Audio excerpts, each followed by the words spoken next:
un muy buen partido y varios de esos jugadores también jugaron en ese partido ahí. Creo obviamente que no hicimos un buen partido, fundamentalmente en el primer tiempo.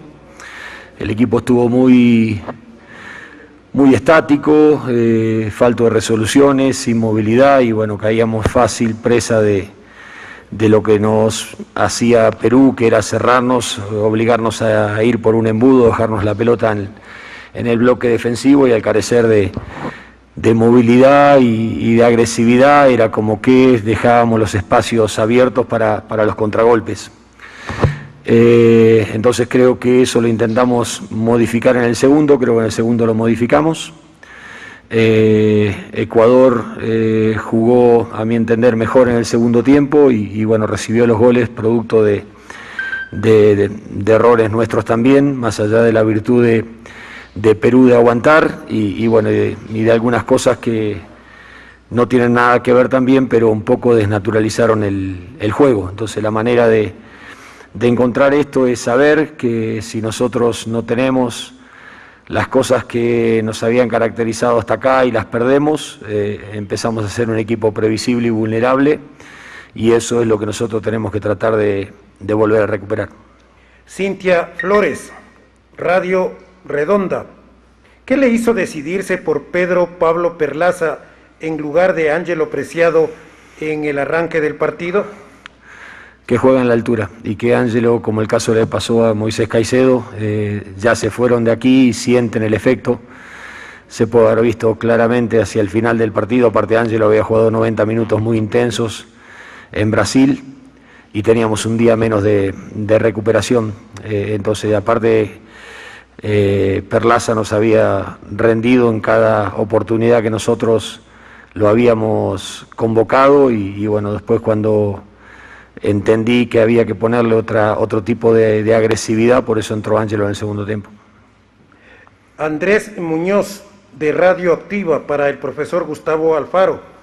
Se notaron niveles individuales llamativamente bajos en la entrega de la pelota, en la intensidad, en la precisión y en otros rubros. ¿A qué atribuye esta desconcertante actuación de la selección? Es muy difícil. Perfecto, ahí estaba Gustavo Alfaro, entrenador de la selección ecuatoriana de fútbol. Algunos apuntes interesantes. Estefano, le preguntaron por qué. Contradictoria, demasiado contradictoria, que hubiese cambiado el destino del partido porque el árbitro sanciona el penal y después vuelve para atrás, como tantas revisiones que hizo a lo largo de toda la tarde con el VAR.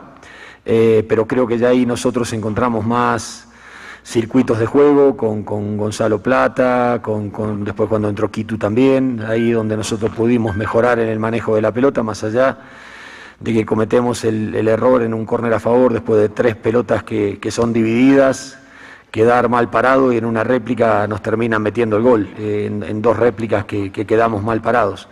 Creo que esas son las desconcentraciones que el equipo no puede tener, pero una cosa es ir a buscar el partido sin desprotegerse, que eso lleve a terminar perdiendo el partido, y creo que esas son las cosas que en definitiva hay que corregir, porque más allá de tener muchas imprecisiones a lo largo del partido y fundamentalmente en la primera parte, en el segundo tiempo eso se había corregido en parte. Andrés Ignacio Staller, Radio Visión 106 FM. Independientemente del resultado, ¿qué es lo que más le molestó del partido de hoy? Los goles de Perú llegaron de contragolpe, algo que Ecuador no suele dar ventajas.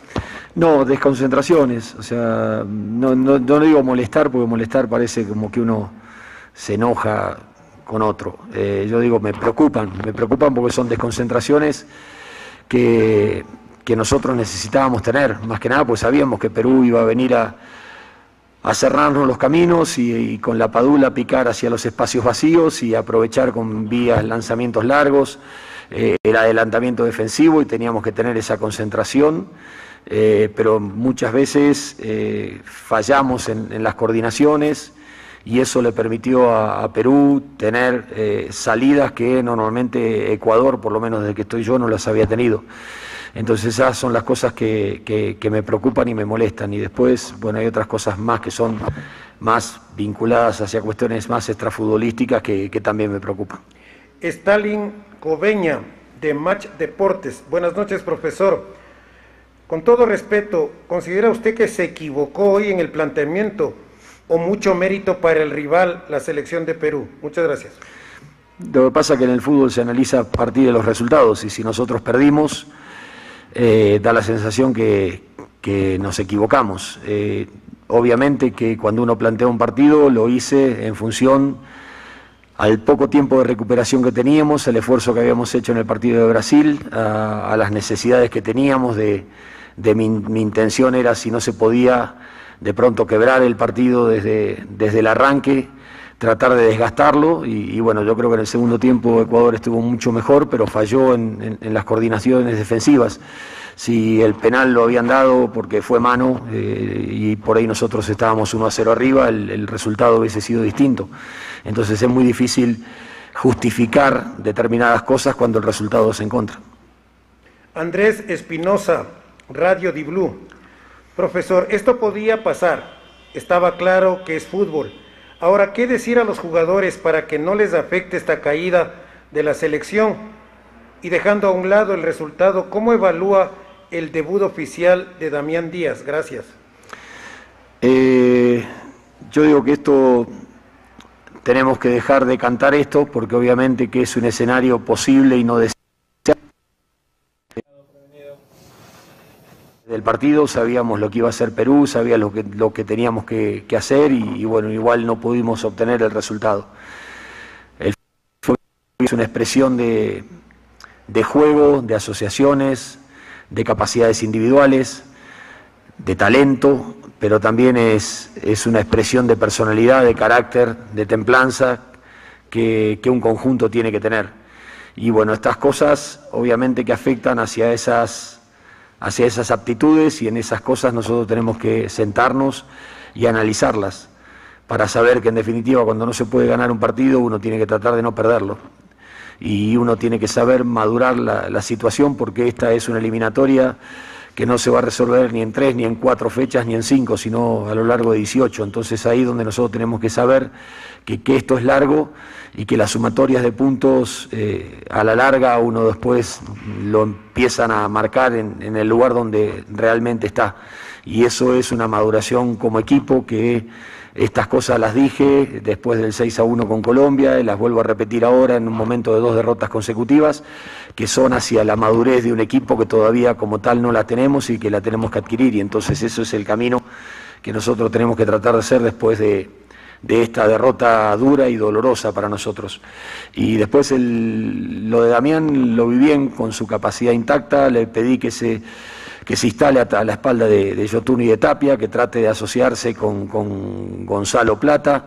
Lo mismo le había pedido a Fidel del otro lado, para que tengamos un terceto de jugadores ahí que pueda recibir a espalda de esos volantes. Por eso con la idea de armar desde atrás con Novoa y con Caicedo, que la pelota salga más limpia del fondo, después darle amplitud con Preciado y con Pervis para tenerlo junto a Michael, de acuerdo al sector que venga, los hombres para poder llegar. Creo que lo hicimos en muchas oportunidades, tuvimos chances, hubo pelotas que pasaron alrededor del área chica y no las pudimos empujar, y creo que perdimos por desconcentraciones o por cuestiones que atañen a detalles que nosotros no podemos llegar a cometer. Pero Damián entendió rápidamente el juego, lo que el juego requería, y más allá de que entró en un momento difícil del partido, lo hizo a mi entender bien. Jorge Eduardo Peñafiel, Radio Área Deportiva 99.3. Profesor, ¿qué jugadores, como el caso de Pervis Estupiñán y de Moisés Caicedo, que venían sin ritmo, no eran titulares, fueron hoy de abridores en la selección y presentaron un nivel muy bajo? Pasa, esto es fútbol, y esto es una cuestión de rendimiento. Pervis había jugado contra Brasil, había jugado también Moisés, no, porque venía con una talalgia y venía también con una cuestión de amarilla. Entonces ese tipo de circunstancias que no le permitieron a lo mejor sumar minutos en el partido contra Brasil, y sabemos que estos son riesgos que que pasan, ¿no? Son riesgos que pueden llegar a suceder y uno confía en la realidad de los jugadores porque lo veo en los entrenamientos y los veía bien. Después Moisés me manifestaba, en varias oportunidades me manifestó que le había costado mucho la readaptación a volver a jugar aquí y bueno, antes estaba mucho más activo, con mucho más timing y hoy eso por ahí le costó un poquitito, más en el primer tiempo que en el segundo.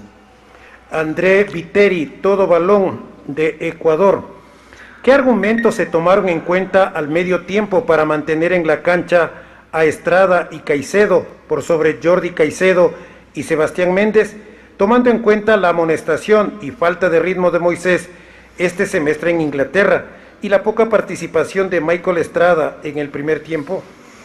Michael Estrada es el goleador de esta selección y a los goleadores yo digo que uno los tiene que respetar. Yo creo que el problema no estaba en la finalización, sino en la organización de juego. Y a mí me parece que Armando, como lo hicimos en el segundo tiempo, nosotros tuvimos mucha mejor capacidad de organización de juego. Sí no tuvimos por ahí la seguridad y la solvencia defensiva para mantener el arco en cero, que si nosotros arco en cero, tengo la sensación de que el partido tranquilamente lo podíamos haber ganado.